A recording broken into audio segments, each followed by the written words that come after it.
Good morning, good afternoon, good evening, ladies and gentlemen, boys and girls.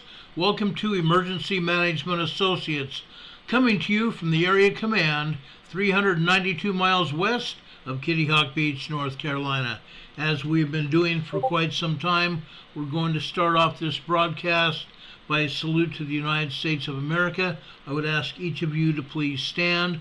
We're going to have the Pledge of Allegiance and the United States National Anthem.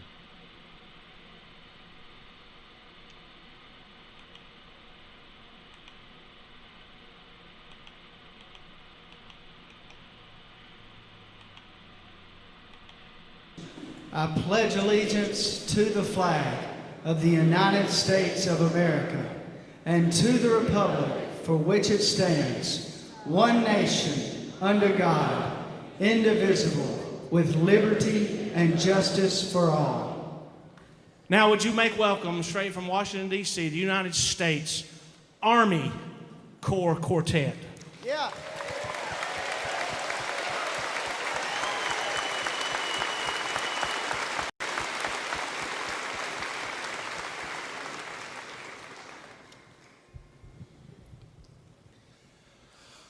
Oh, say, can you see by the dawn's early light what so proudly we hailed at the twilight's last gleaming, whose broad stripes and bright stars through the perilous fight o'er the ramparts we watched were so gallantly streaming,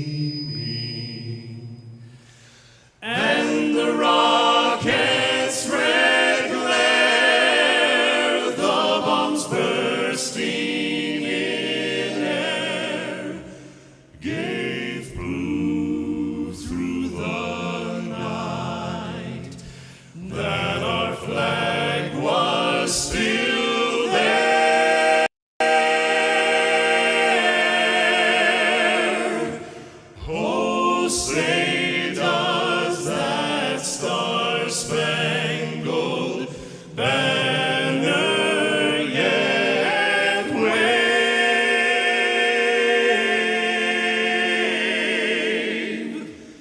o'er the land of the free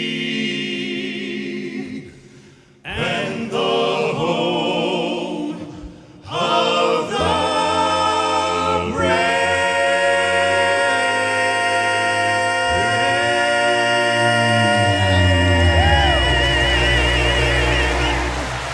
Oh yeah! Come on, folks, let them know it. America's finest, the United States Army Barbershop Quartet, performing at the Barbershop Quartet Convention in 2015. The host of the Barbershop Quartet Convention gave us the Pledge of Allegiance. Of course, the Army here gave us the National Anthem, one of the hardest songs I've ever had to sing myself. What a beautiful job. We want to thank all of our armed forces, whoever they might be, around the world. And as I pointed out before, it's not just the Coast Guard.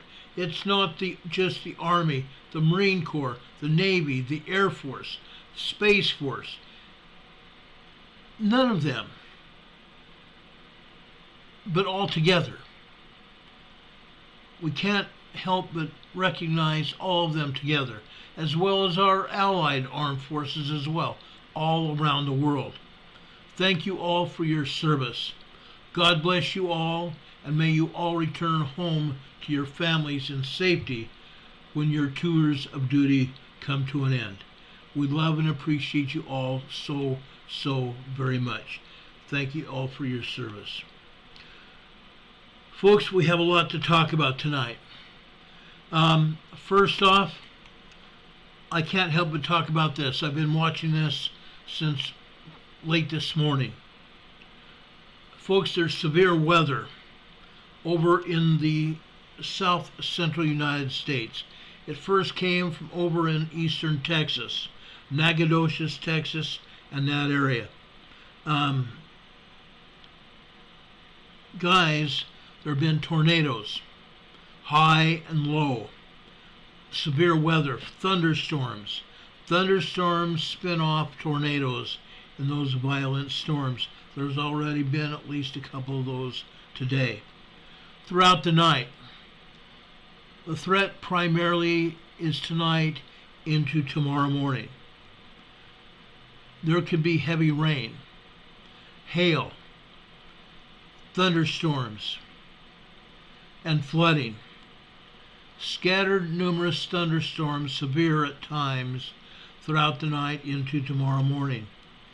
Primarily Monday night into Tuesday morning, where all of southeast Louisiana and southern Mississippi, especially areas across the southwestern part of Mississippi. Damaging winds, tornadoes, large hail, and flooding rain. Again, when we've talked about this kind of stuff before, please stay off the roads as much as possible. Do not, if you're having to drive, if you come across flooding, do not cross a flooded roadway. Stay out of it. 12 inches can float a car. 6 to 8 inches can knock you off your feet. Stay weather aware. Have multiple ways to receive warnings.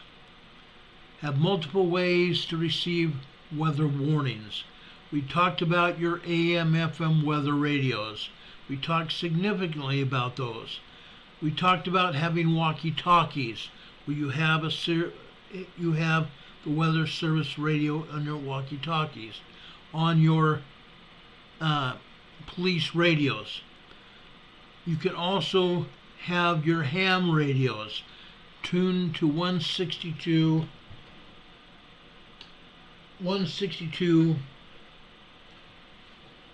450.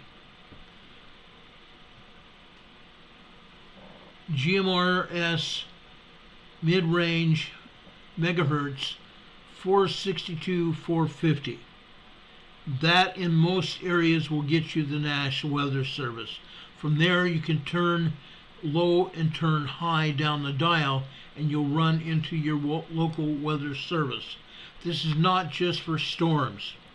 If the United States government, for example, or your local government has an emergency, they will come on that frequency, interrupt the weather, come on that frequency and give you important informational updates as to safety concerns. Please know that. Please be very well aware of that. Okay? On a threat level advisory, this is 3 out of 5. This is a marginal threat. A marginal threat. You need to be well aware of it. For those of you with internet capabilities, go over to Ryan Hall Y'all Weather on YouTube. Ryan Hall Y'all Weather on YouTube. The picture you see here was taken off of his program just minutes ago. There's a lot of weather, as you can see. Those bright red and orange areas are severe thunderstorms. Severe thunderstorms, and in some cases tornadoes that are either in the atmosphere or getting ready to touch down. We've had numerous of those already today. Be weather aware. Also, one of the things we've been looking at literally all day long is Iceland. Iceland. I want to play this video from Geology Hub. This is very pertinent. This came out yesterday. There's significant information that you need to know about Iceland. As of November 19th of 2023, there are currently 47 volcanoes which are actively erupting around the planet. One of these erupting volcanoes is Chile's glacier-covered Villarrica volcano, which in recent years has produced largely intermittent Strombolian explosions. Villarrica is a fairly special volcano, as for nearly a decade now it has contained a 45-meter-wide lava lake within its summit crater, being one of only 9 such active lava lakes on the planet. With this being said, here are this week's major volcano-related news stories. In the Philippines, the active Taal volcano has been producing an increasing amount of sulfur dioxide gas and volcanic tremors. Meanwhile, in Colombia, it appears that the Puracé volcano might have erupted. And, in what is this week's top story, significant volcanic unrest is ongoing at the Requenes volcano, with the Iceland Meteorological Service stating that there is still a high statistical chance that a volcanic eruption will occur. It is now day 27 of Iceland's volcanic unrest, and so far there have been more than 20,000 earthquakes, while possibly more than a dozen structures in Greenavik were destroyed by large extensional cracks forming due to magma intruding directly underneath the town. While the complete evacuation of the entirety of Greenavik, aka 3,800 people, might not initially sound like much, I want to remind my audience that this represents a little more than 1% of the entire nation's population, so almost everyone knows someone who has been directly affected. For those of you who have evacuated from Greenavik, I have some bad news. Even if an eruption does not end up occurring, you likely will be unable to return to the town for several months due to a series of factors. These include the potential length of the ongoing volcanic unrest, damage, and uncertainty regarding the amount of sulfur dioxide gas seeping into the town. Yet, while it truly seemed like an eruption would occur on November 11th, no such eruption came, at least as of the writing of this video. Instead, magma seemingly stalled at shallow depths and is actively solidifying. Ground tremor, the number of earthquakes large enough to feel, and the rate of ground deformation have all notably decreased during the last 48 hours. While this is increasingly suggesting that an eruption won't occur along the 15-kilometer long dike in the short term, this system is unpredictable and could change with little or no warning, meaning an eruption still could happen, but is less likely than it was a week ago. Currently, magma does not seem to be actively intruding into the 15-kilometer long dike at a high rate, but rather building at the pre-November 9th dike northwest of Porbjorn. However, there is a chance that magma from the original dike is once again building in pressure, eventually to be released and sent towards the surface like occurred between November 9th and 11th. Thus, if there's a sudden increase in ground deformation, tremor, and earthquakes, it is a potential sign of another magma run towards the surface. Meanwhile, in the Philippines, the active Taal volcano has been displaying a slowly increasing trend of unrest during the last 2 weeks. Whereas only 2 volcanic tremors occurred in the week prior, on October 30th a total of 11 such tremors occurred. Since then, a greatly increased number of volcanic tremors have occurred, potentially being caused by an increased amount of magma at fairly shallow depths. These daily volcanic tremors, which have lasted up to 5 minutes in length, reached a new short-term high of 89 events on November 18th. Sulfur dioxide emissions have also been recently increasing, with 3 different days measuring a release of more than 10,000 tons of this gas. As a result, there is now an increased risk compared to normal of Taal erupting in the next 2 weeks. In Colombia, the Puracé volcano since late October of 2023 has been producing an elevated amount of carbon dioxide emissions and earthquakes. Well, this seemingly culminated in potentially a small phreatic eruption on November 16th. Seismic activity detected what could be interpreted as an emission of ash and gas, but since the peak was obscured by cloud cover, an eruption was not directly observed.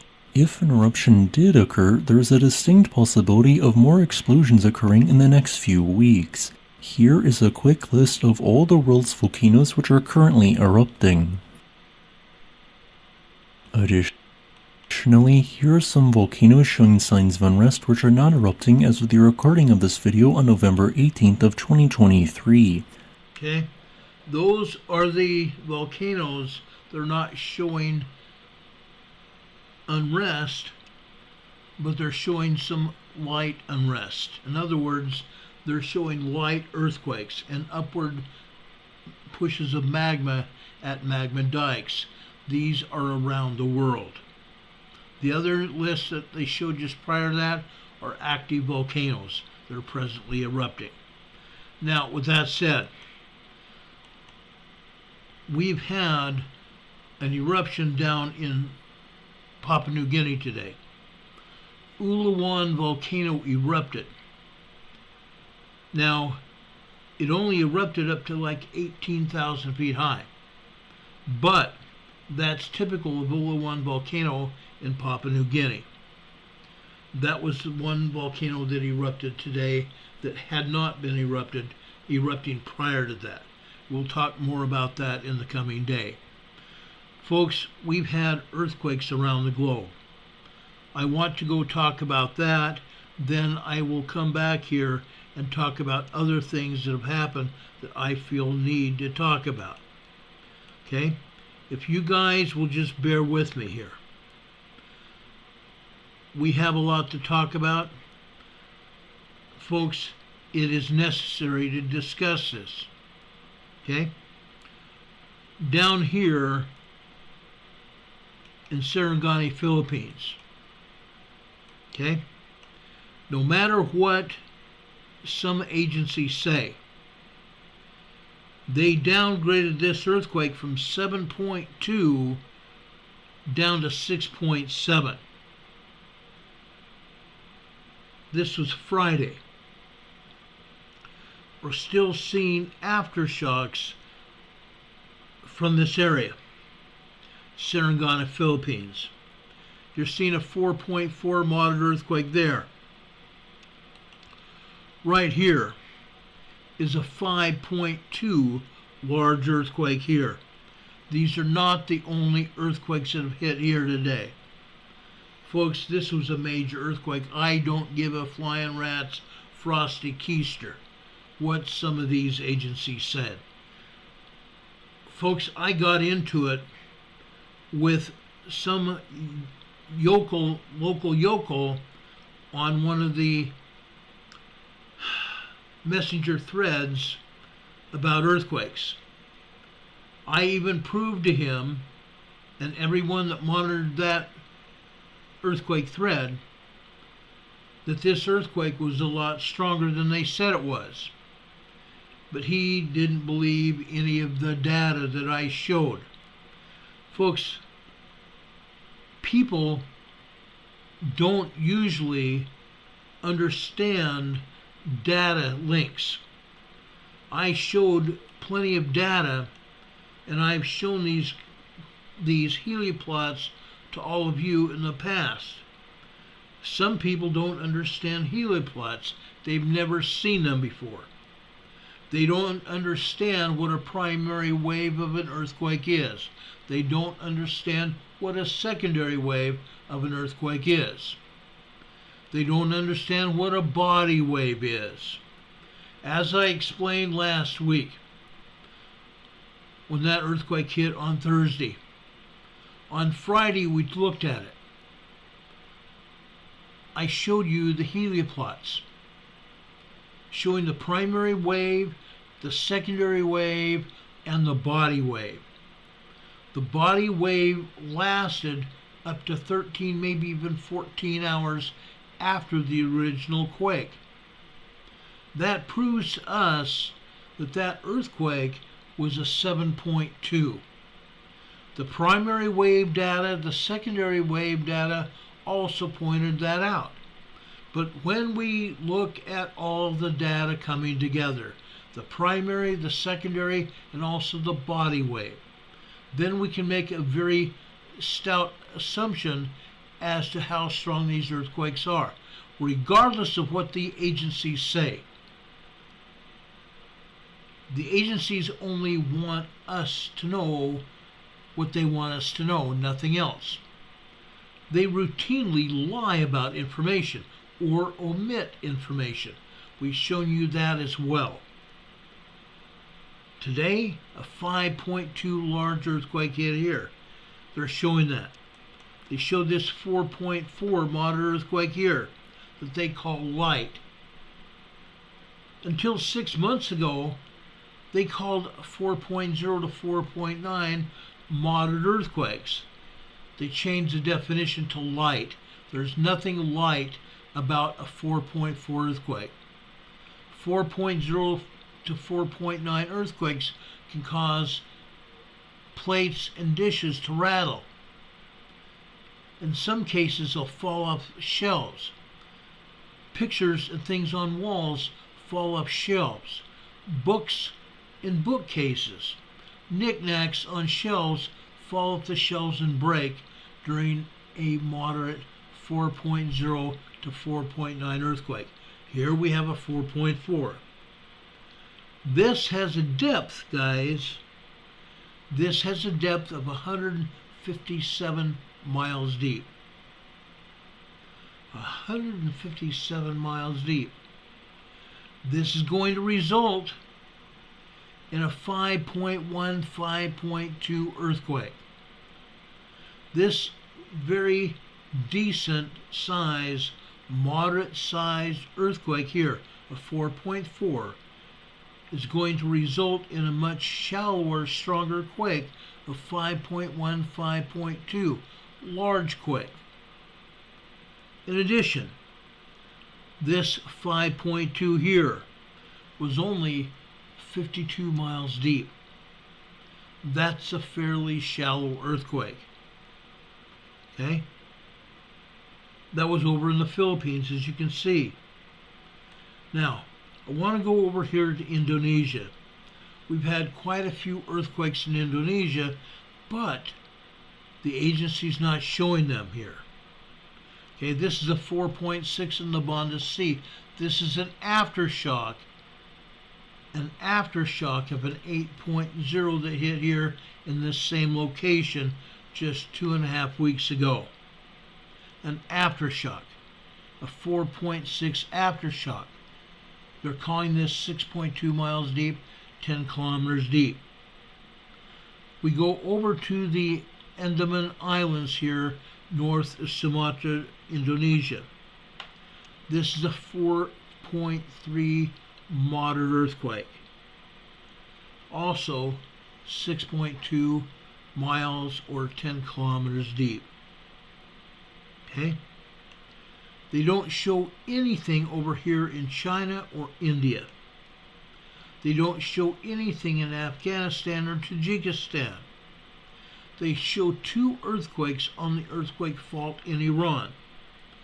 This is a 4.6 earthquake here. I know I'm going to butcher it. I don't know Farsi. I believe this is Zahedin.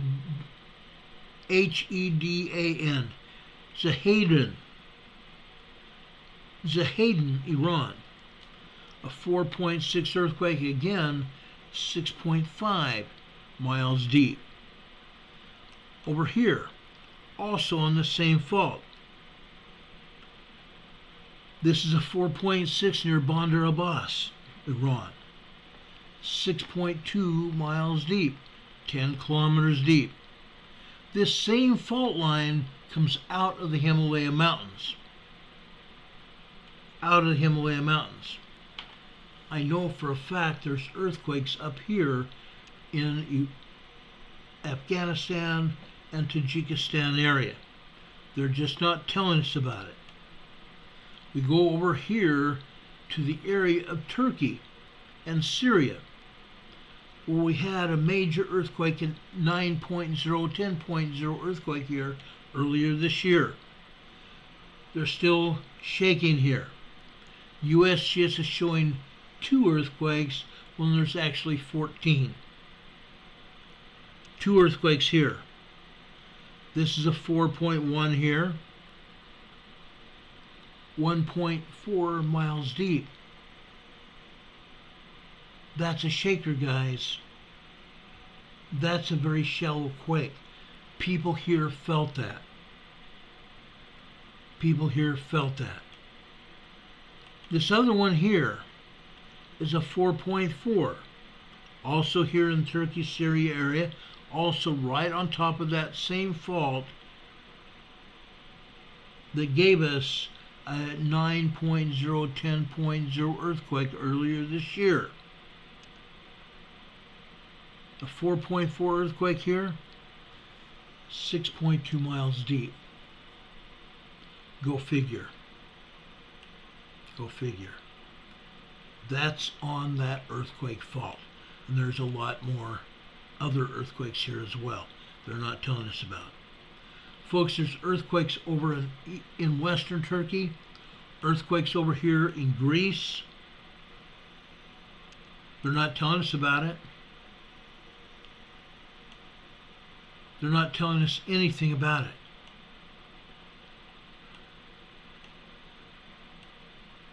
Earthquakes over here in Italy. An earthquake here.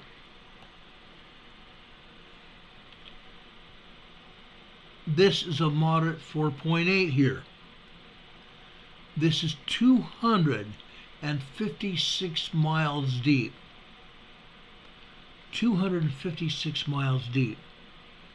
This is a 4.8 earthquake. This earthquake is going to propagate, and I'm going to say this, and I may be criticized for saying this again.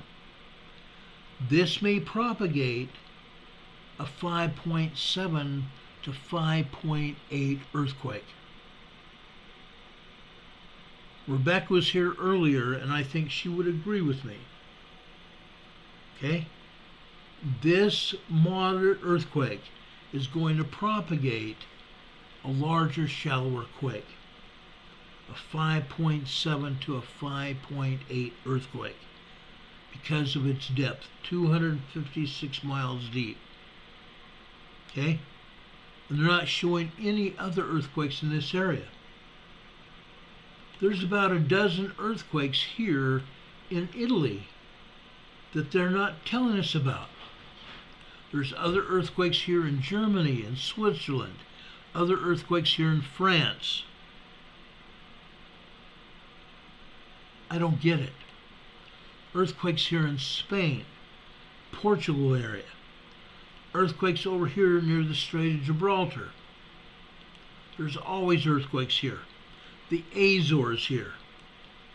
Down here in the Canary Islands, earthquakes. Folks, they're telling us about an earthquake over here. Okay? This is Antigua, or Anguilla. This is Anguilla. I'm sorry, not Antigua. Anguilla. This is a 5.0 earthquake over here in the Caribbean, Eastern Caribbean. A large earthquake here.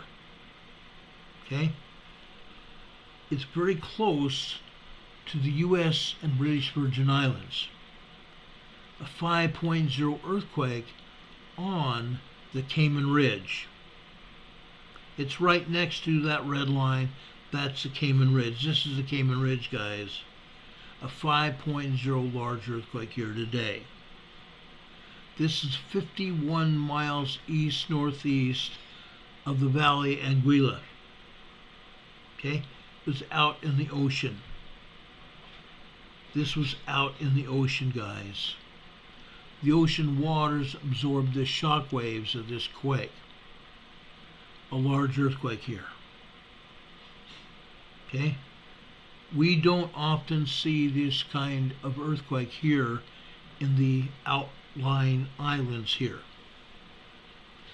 When they do happen, it's usually a big deal. Fortunately, this is out in the water. I doubt anybody even felt this earthquake because the ocean water absorbed the shock waves of this quake.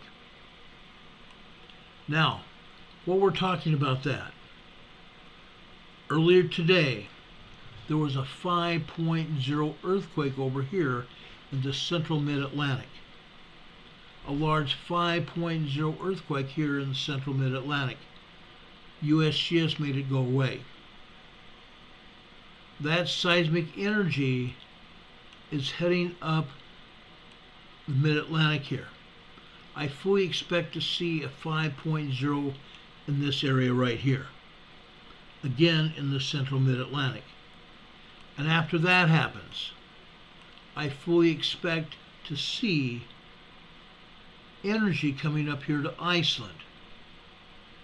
Now, folks, as you can see, the mid-Atlantic fault goes right through the center of this peninsula here in Iceland, the southeastern peninsula of Iceland.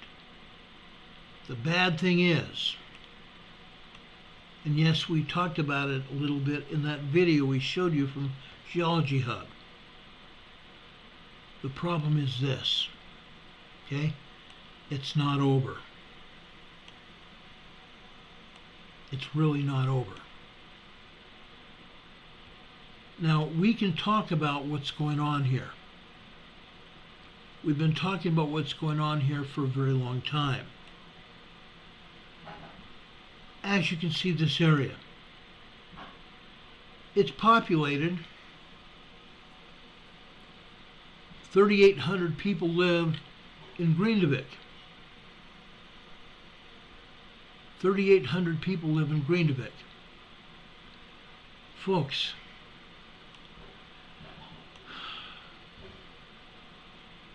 I want to show you this. Okay? You don't often get to see this.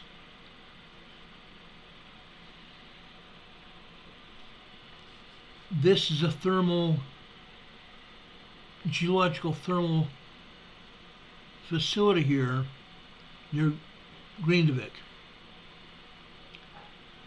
They're building a large wall around it. This thermal facility here, geothermal energy, it's powered by steam coming from the upper magma chambers of the volcano that's nearby. This steam also heats up the homes of every resident on Iceland, as long as this facility is open and running. Now, the people at Grindavik have been evacuated. 3,800 people. 3,800 people is a sizable amount. It constitutes 1% of the entire population of Greenland. Folks, this volcano is not done.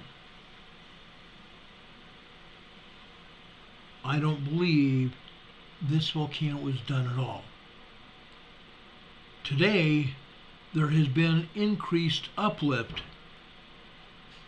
near this same facility. Increased earthquake uplift from the magma down below there. Authorities are concerned about SO2, sulfur dioxide, and CO2, carbon dioxide, coming from the magma down below Grindavik. That's going to be a problem for some time to come, unless there's a miracle here. They fully expect this volcano to erupt either in Grindavik or just outside Grindavik, Iceland.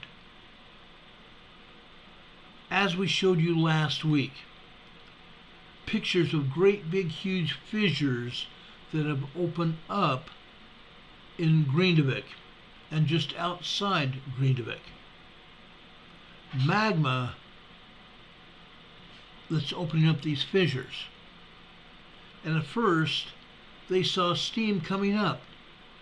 And they just thought the steam was from ruptured water pipes beneath the surface. It wasn't. The steam is from the magma beneath the volcano. Or, excuse me, above the volcano as it's working its way to the surface. The magma is rising at a rate of about 10 centimeters a day. 10 centimeters a day. The other day, the magma was several meters below the surface. They were talking maybe upmost maybe 30 meters below the surface. Several meters. 10 meters, okay, that's 30 feet below the surface. Now, the magma is rising at a rate of 10 centimeters a day. That's a big deal. With these earthquakes that continue to hit here, we might see an eruption within the next 2 weeks here near Grindavik, Iceland. Kimberly Hopkins just gave us another $5 super chat. Thank you, Kimberly. We appreciate that. God bless you for that. But this is very important. I have friends that visited here. I have spoken to some scientists just outside Grindavik. They go in there in suits and come out of there and doff their suits. There's a reason. Okay? SO2 gas is nasty. SO2 gas will kill you. As we have reported about volcanoes before. We will always continue to report about volcanoes all over the world. This is very troubling. This is very troubling. And we're not going to stop reporting about it. Everybody needs to know about what's going on. Those people are human beings.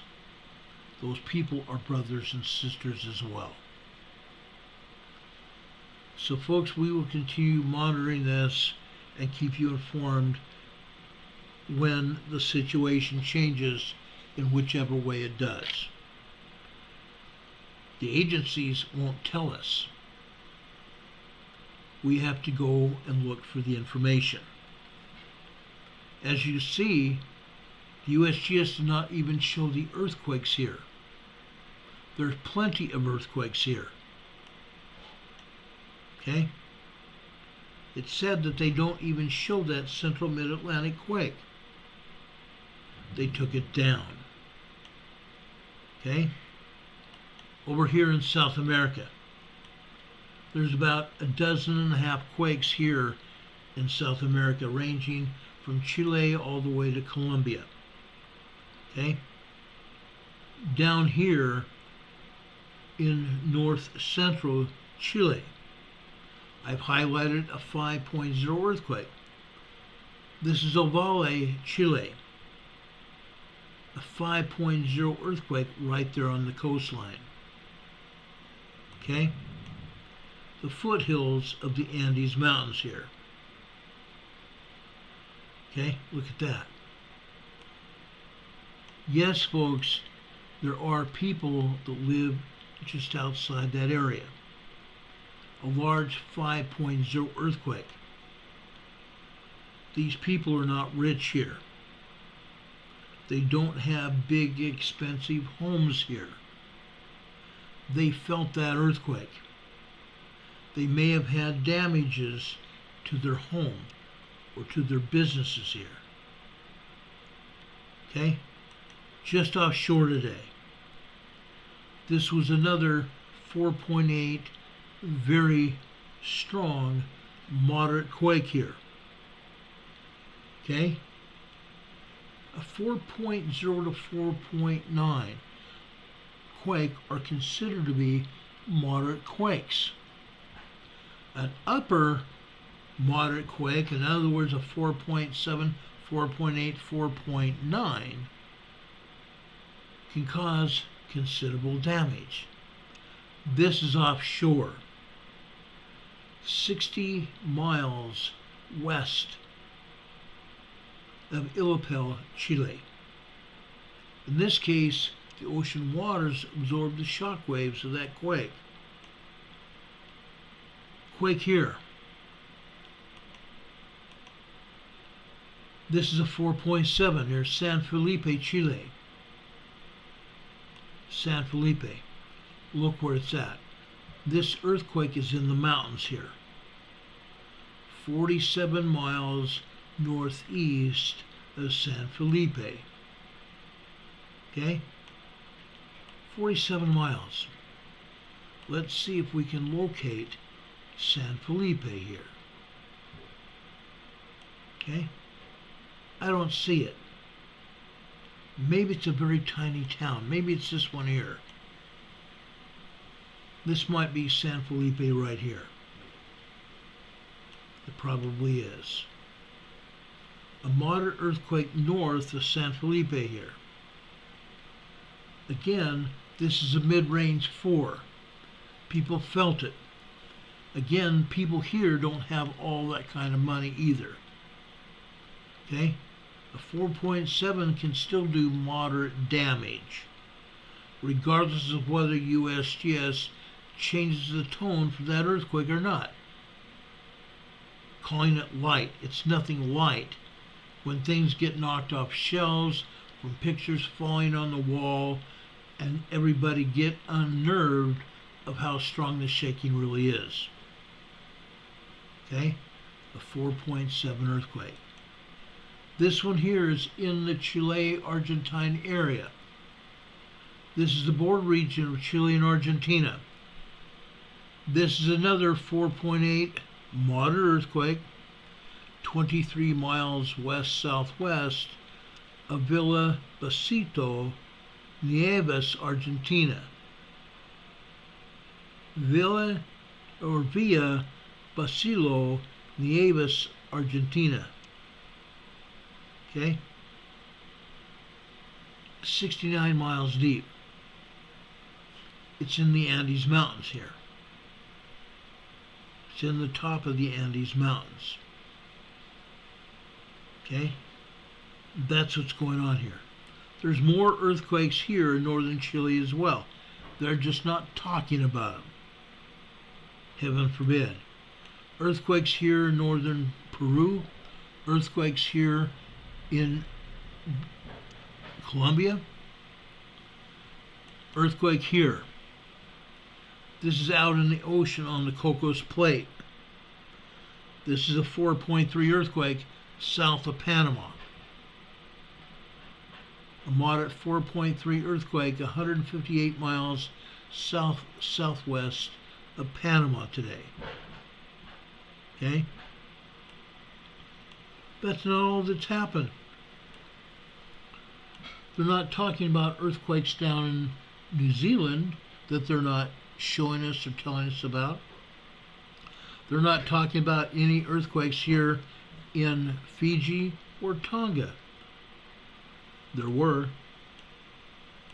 Okay? Papua New Guinea. This is a 4.5 earthquake in Papua New Guinea. This is an aftershock of a much larger earthquake that hit here this weekend. Okay? Now, I want to go to a picture that I have for you. Pictures say or show 1,000 words.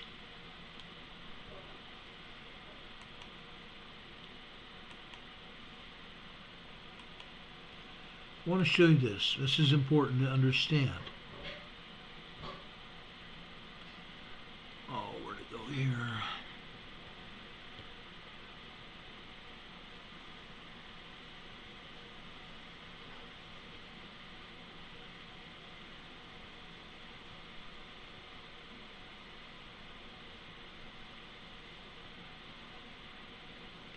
Okay, I don't have that earthquake that was in Papua New Guinea, but it was a 6.0 earthquake.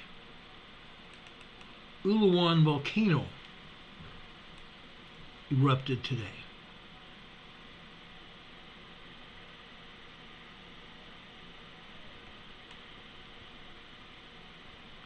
Uluwatu volcano.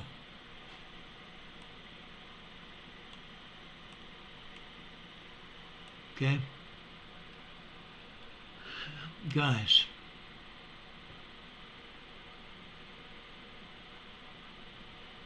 okay, I'm sorry, this is not the Uluwatu that I want to show you. This is another large earthquake that hit here in Sarangani, Philippines. Another 5.0. that, again, they're not talking about. Okay? Heaven forbid they tell us exactly what's going on. Okay? Let me pull up this volcano alert. Here it is right here.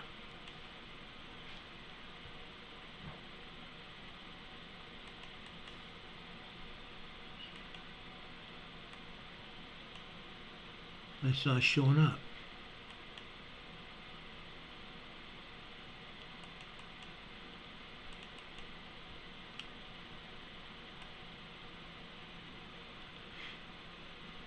Oh, that's crazy. Okay, just a second, guys. I'm going to get this here one way or the other here. Let's take the USGS map down.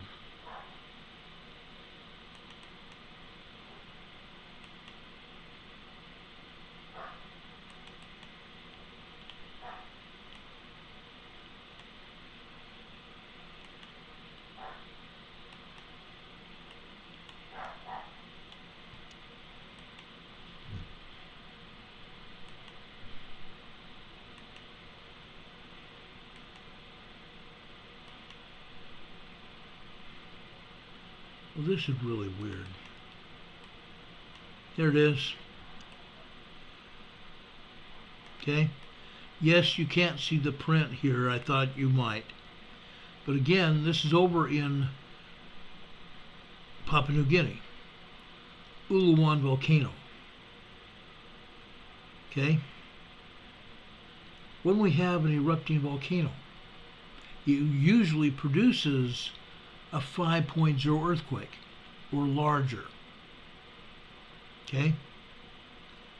So USGS is not even showing this today. Nothing. Not a thing about it. Okay? Yes, I get a little PO'd about it. No, I get a lot PO'd about it. When I see stuff happen, I want people to know about it. And yet, when the agency doesn't want to show it to us, there's a problem. There's a huge problem. Okay?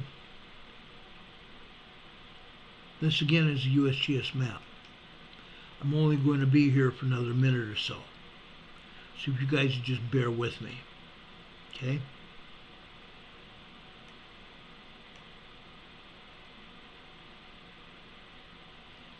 Well, look at here. Looky here. Okay? We're showing those earthquakes I just got through talking about. Nothing here in Iceland. Nothing here on Mid-Atlantic Ridge. Let's go up here. Okay? Alaska. And this is important to understand. This is a 3.2 earthquake. Point McKenzie, Alaska. A small 3.2 earthquake. Why is this important for us to know what's going on? Because, folks, see this town here? This is called Anchorage, Alaska. The 3.2 is just on the other side of the Cook Inlet here. 3.2. 12 miles west-southwest of Point McKenzie. Just east of Anchorage, we have a 2.0 minor earthquake here. People probably did not even feel that.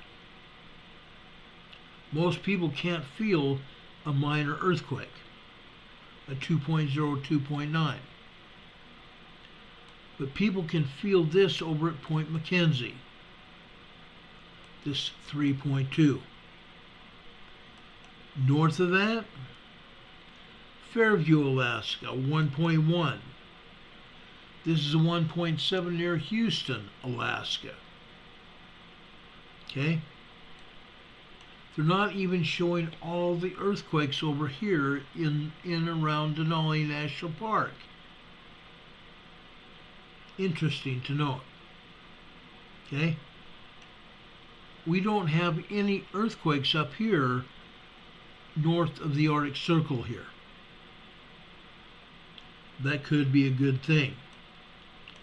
Now, I want to go back down here.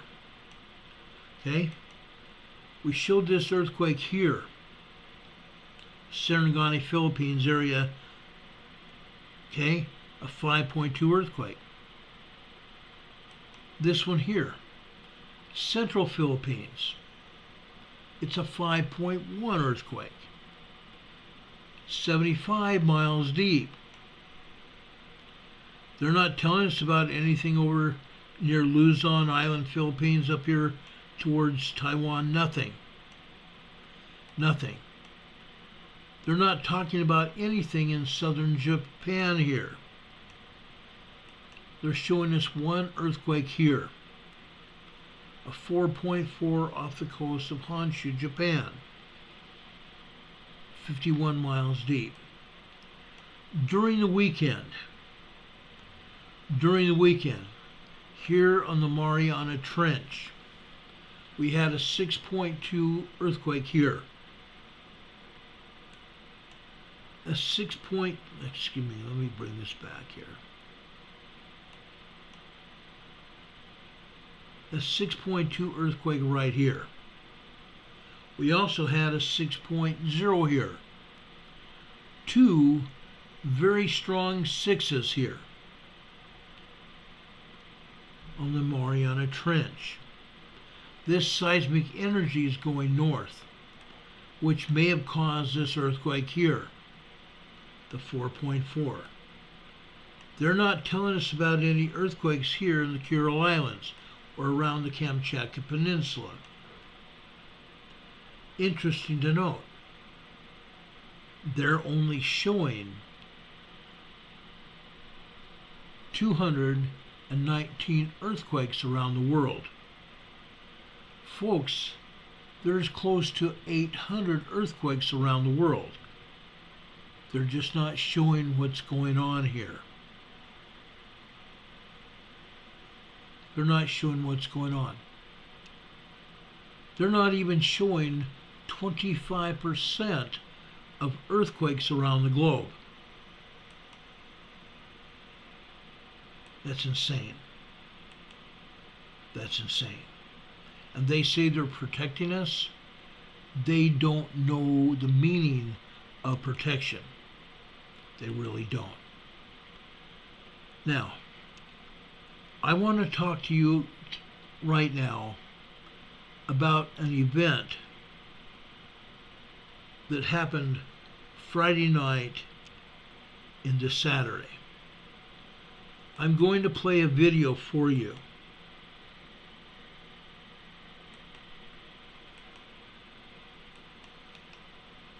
I hope that you will take the message of this video and understand what exactly happened. For 3 years in the United States Army. Chief Haas was already a hero when he walked into work yesterday. We're talking about Police Chief Haas over here in Maryland. Not Maryland, New Hampshire. Franklin, New Hampshire. A retired police chief that got shot and killed by a shooter there in New Hampshire. Given his service to our country, to our state, and to his community, but he will now be remembered forever as a man who died protecting patients, staff, and visitors at New Hampshire Hospital. So we cannot say enough how grateful we are to him for his service, and words cannot express the condolences that we would like to send to his family, friends, and loved ones. I also want to say a word about the trooper who was on scene at New Hampshire Hospital yesterday. We are going to follow our typical protocol, and we will not be releasing the trooper's name until we've conducted a formal interview. But all indications are that the actions of this trooper saved a lot of lives, and that this trooper's actions were heroic. So I just wanted to make sure we say that today about the trooper who was on scene at New Hampshire Hospital. Investigators have worked hard through the night, and we can now identify the shooter as John Midori.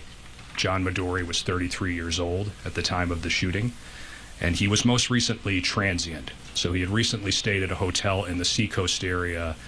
We also know that he had spent some time living in the Concord metro area. Beyond that, we're still gathering facts and information, and we will work to gather additional information about Mr. Midori and why he did this and what led up to this tragic incident yesterday. The autopsies for the shooter and the victim are being conducted today by the Office of the Chief Medical Examiner, and we will release the results of that autopsy, or those autopsies, as soon as we have them. I want to express my immense gratitude on behalf of the entire law enforcement community to all of our law enforcement partners and first responders who assisted at the scene yesterday.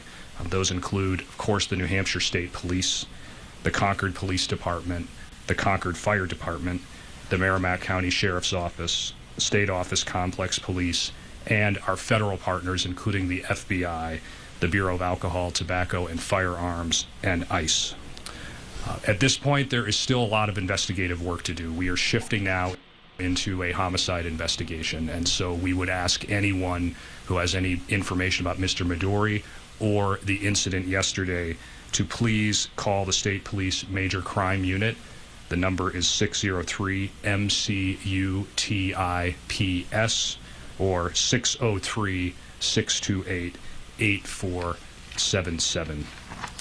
Again, just want to express my heartfelt condolences to the family of Chief Bradley Haas. He is truly a law enforcement hero, and we will never forget what he did to protect our state and his community throughout his career and protect the staff and residents and employees at New Hampshire Hospital yesterday, dying in the line of duty, giving of himself to protect all of us. With that, I'm going to turn it over to Colonel Mark Hall for some additional updates.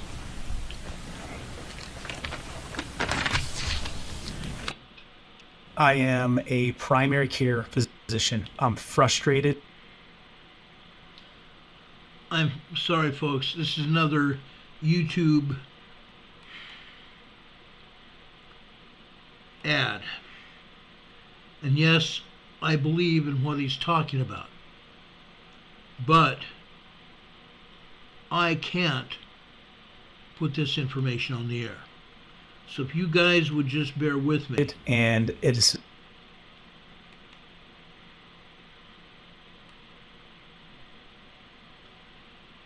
this picture here is former and retired police chief Bradley Haas. Retired from the Franklin Police Department there in New Hampshire. 63 years of age. Killed in the line of duty Friday night.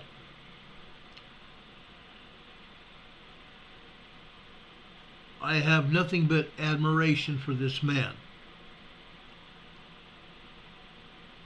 Taking a job as a security officer at a hospital is very noble.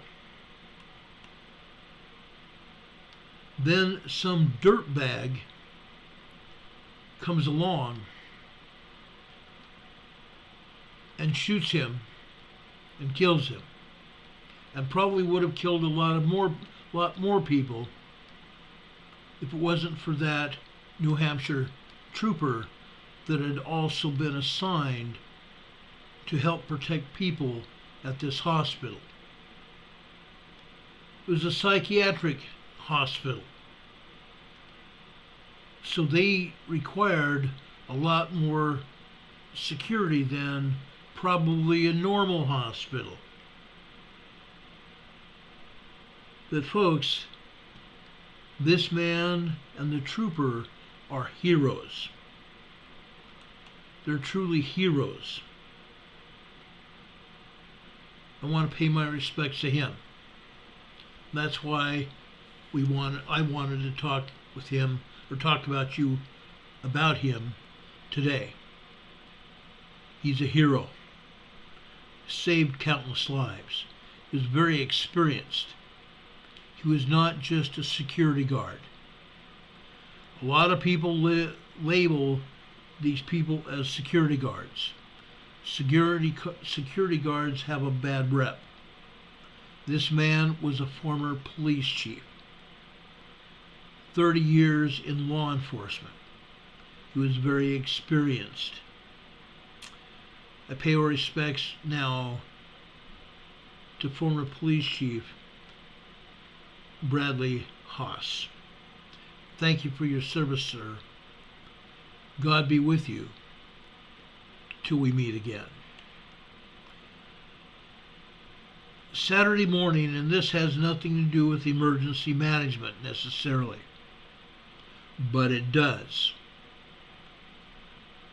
Those people that were up Saturday morning at 7 a.m., you witnessed a rocket launch from Texas, from the beaches of Texas. Starship went up. I have a better picture than this. This is when it was out 6 minutes away from its launch.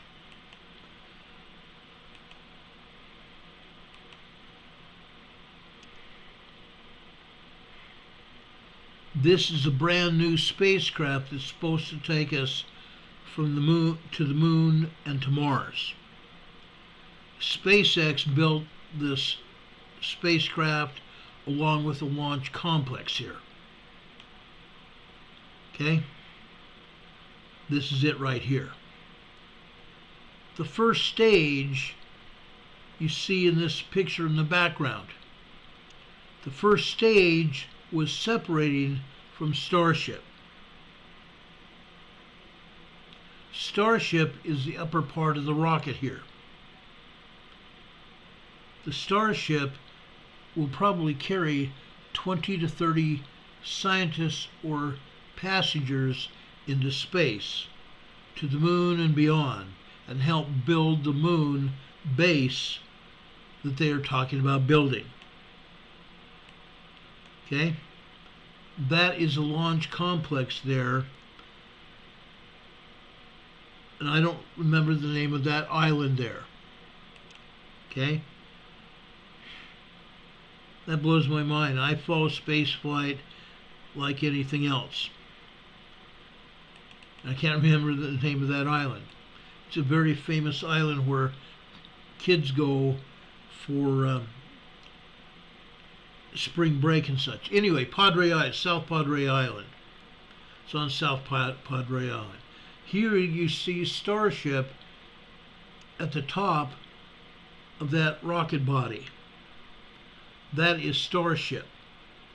In that background photograph here, you're seeing the rocket separate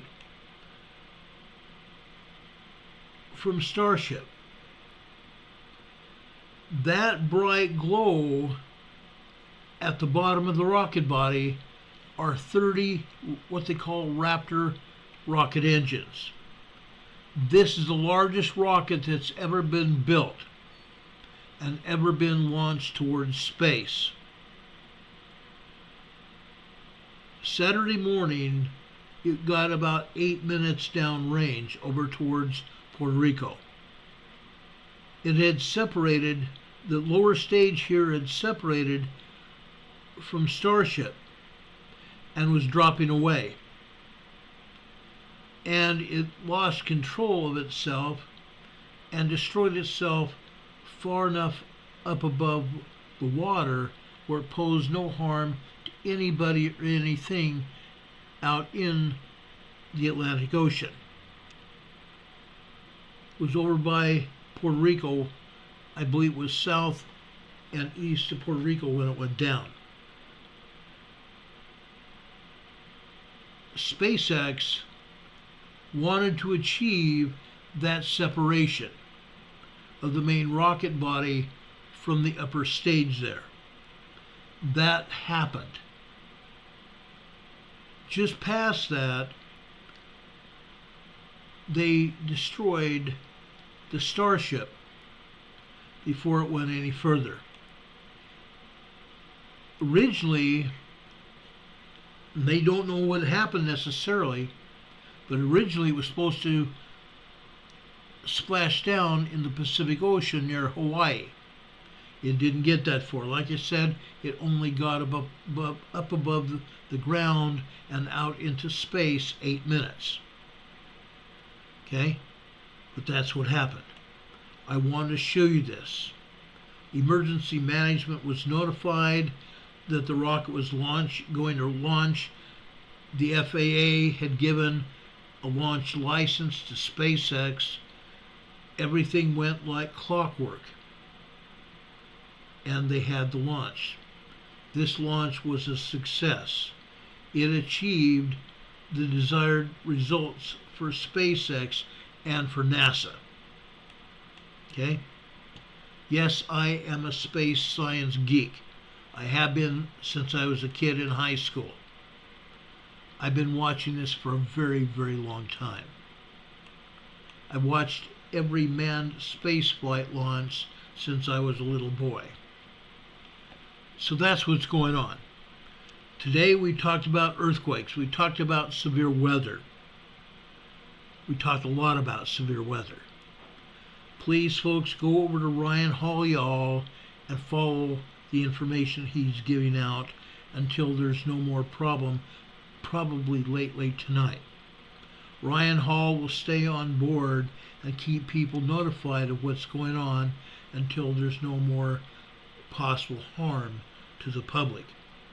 That's the kind of meteorologist that Ryan Hall is. In the program description, down below in our program description, we've got a link to Ryan Hall y'all's YouTube page. So you can go over there and watch what he's having to do there. It's great. He really is. Now I want to talk about a couple more things. Okay? On Saturday night, the wife and I went over here into downtown Morganton. This Christmas tree was lit up Saturday night in a lighting ceremony. It's over here near the former county courthouse complex. And the county courthouse is a landmark, a historical landmark. Okay? If you ever want to learn any more about the county courthouse, go to the Burke County Courts and find out about this courthouse. It's cool. But on the southwest grounds of the courthouse is this beautiful tree. And they lit it up. It's absolutely stunning. It's really stunning. The wife and I even had our pictures taken by the tree. It's beautiful. Now, folks, tomorrow and Wednesday, I've got a special program planned about Thanksgiving, as well as a report about earthquakes and volcanoes. I hope that you guys can keep in tune for that as well. Richard Smith is here in the chat, says keep on rocking in the free world. I agree. I love it. I love spaceflight, guys. I really do. Does anybody have any questions for me? I'll be happy to answer anything that you have on your minds.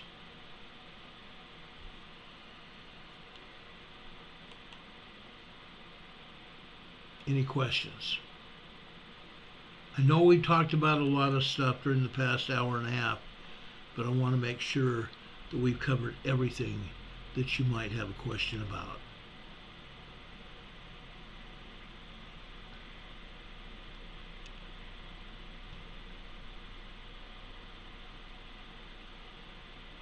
It's important.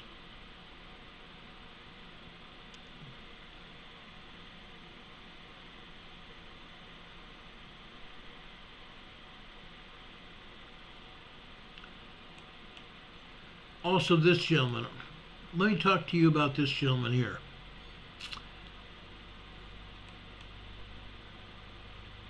He lives in Arizona. He was preaching for his church,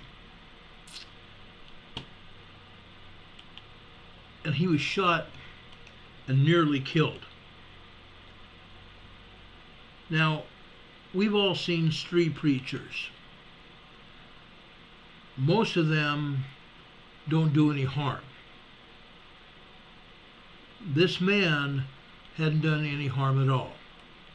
He was trying to tell people about a meeting that his church was going to have that night. This church leader was shot in the head while preaching on a street corner. He's desperately in need of a miracle. He's in critical condition in a local hospital. His name is Hans Schmidt, 26 years old. He was promoting a church service in Glendale, Arizona. Schmidt's injuries were initially thought to be the result of an assault, but medical staff has now realized it was a gunshot wound. Schmidt is a former combat medic. He's married with 2 children. Police are seeking the public's help in identifying the suspects involved with this shooting. Schmidt worked and labored for Victory Chapel. Victory Chapel, on their website, are saying that he is in desperate need of a miracle. He is their church's outreach director. The family remains encouraged by what they are seeing and are rejoicing, according to the church's website. The church says thank you to all those around the world who've reached out to share your prayers and love and support.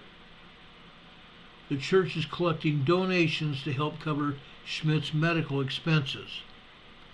Those donations can be made online through the church's website. A GoFundMe page has also been established. The organizer of the GoFundMe wrote that no one heard the gunshot or saw where it came from. Anyone who might have information about the shooting can contact the Glendale, Arizona Police Department at 623-930-3000. 623-930-3000 to the Glendale Police Department. Okay? It's another sad story. Here we are approaching the holidays. And we have to report that a man who is doing God's work was shot. A very painful experience. Now, folks, we go above that. Okay? One more thing that I want to talk about. As we are preparing for Thanksgiving,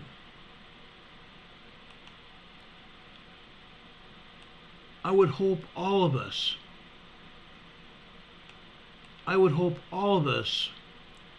would have an attitude of gratitude. An attitude of gratitude. Now, why am I talking about this? There's a lot of people in our world, in our cities and towns, around this country and around the world, that need our help. We also should be grateful for what we have. Not everyone has the ability to have a home-cooked meal.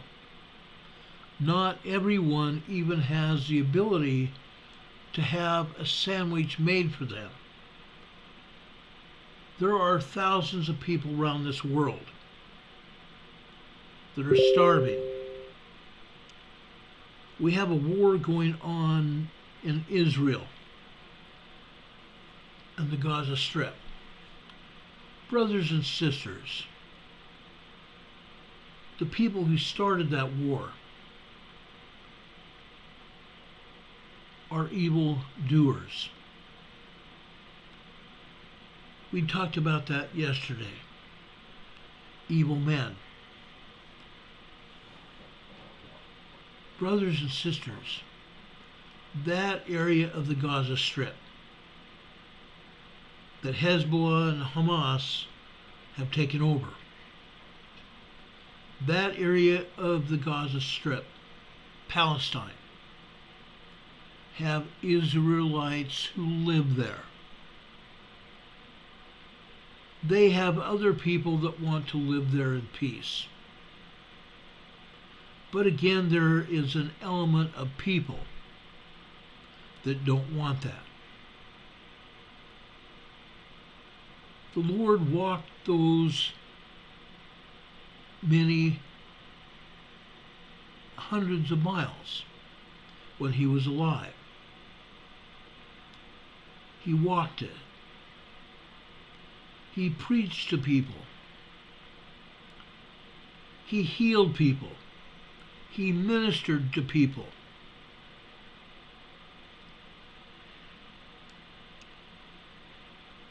Caesarea Philippi, Judea, all parts of that place we now call the Gaza Strip, down by the Sea of Galilee. What I'm saying is, I hope that we can have an attitude of gratitude for what we have. And if we have the ability to share our fortune, and I'm not talking about a lot of money,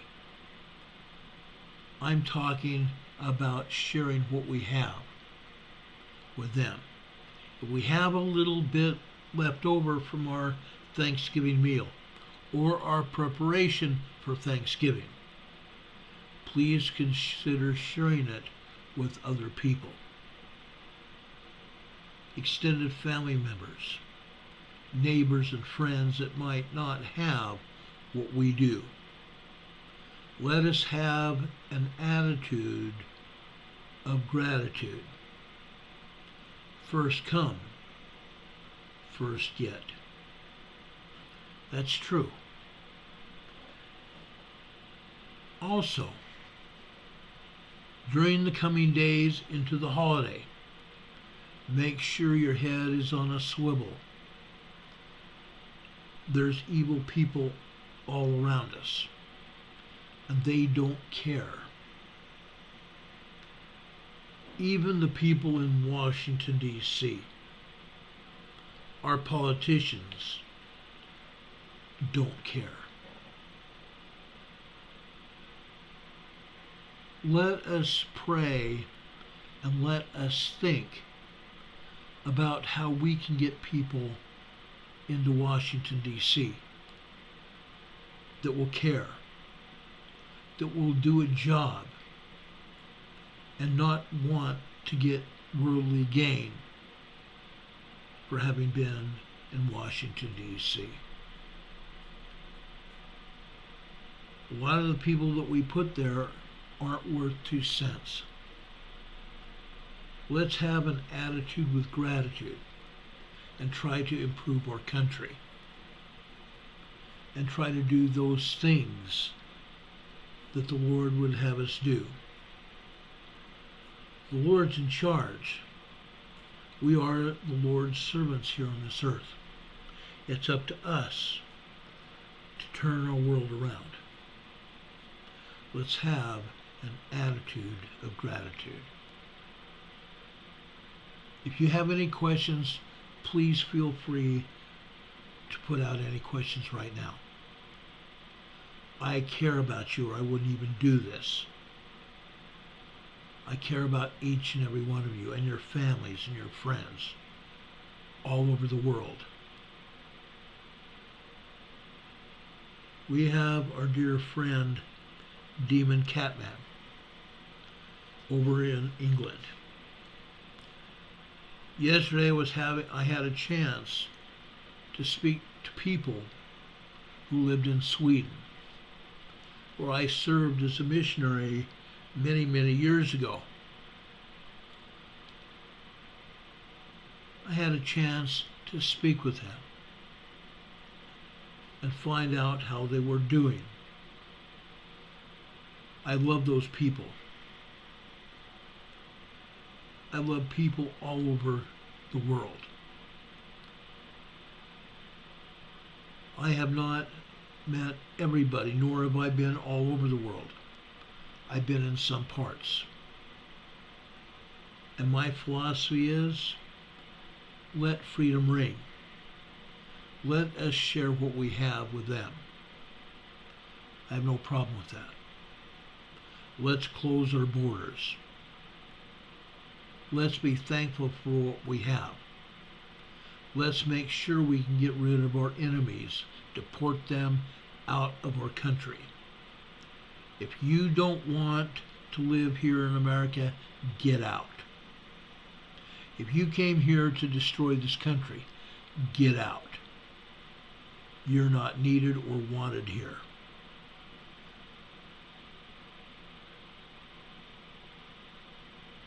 Linda just gave us a $20 super chat. Thank you so much, Linda. We really appreciate that. God bless you for that. We really appreciate it. That means a lot. Also, something else happened during the weekend. Matt Martin just made mention of it. Rosalind Carter. Remember President Carter? His dear wife, Rosalind, died this weekend.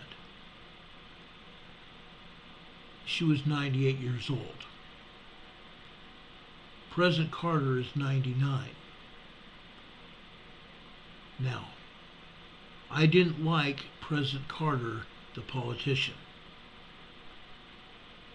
I met President Carter in San Diego when he was up on top of a roof, roofing a house for Habitat for Humanity. He saw me and my partner at a train station in San Diego, and he came down from the roof with his Secret Service agents who were roofing that house. He came down from that roof and shook our hands and thanked us for our service to our community. He was a good man. Like I said, I don't agree with his politics, but President Carter was a good man. He was trying to help people, and I believe in helping people. Nathan Hester is here in the chat. The storms in the northeast Mississippi are getting weak, thank goodness. But the central south are reports of tornadoes. Not surprising.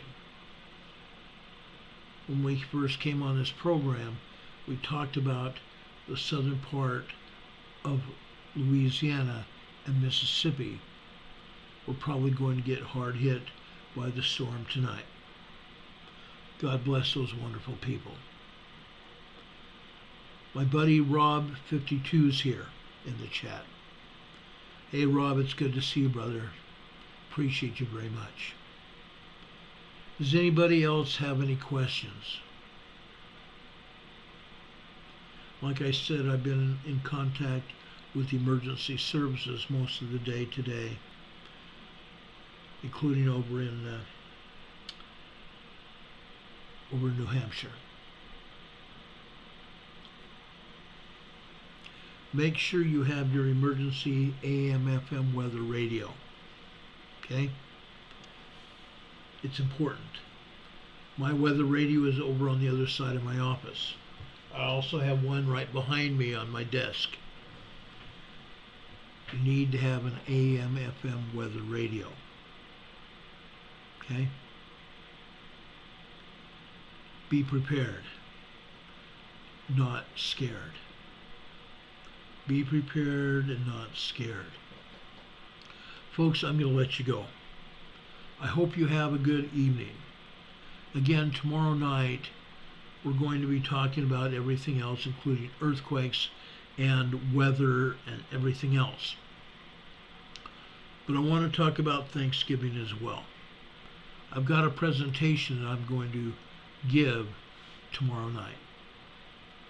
Please bring in your family, all of your friends, your relatives, your extended family, your neighbors, your friends, the people you work with, and even the people you associate with on social media and the people you work with. Tell them about our Thanksgiving program tomorrow and Wednesday night. We have labored hard to put this program together for you. God be with you, my friends, my family. I love you very, very, very much. I hope you have a good night and a better tomorrow. We will be back here on the air tonight if we have anything else happen that we need to talk about. We'll be back here on the air as soon as the information becomes available. Until then, take care of each other, love each other, and make sure that you tell someone that you love them. Don't let a day go by without telling them that you love them and appreciate them. That's what's important. I love each one of you. Thanks, Linda. And thanks, Kim, for your Super Chat donations. We truly, truly appreciate it.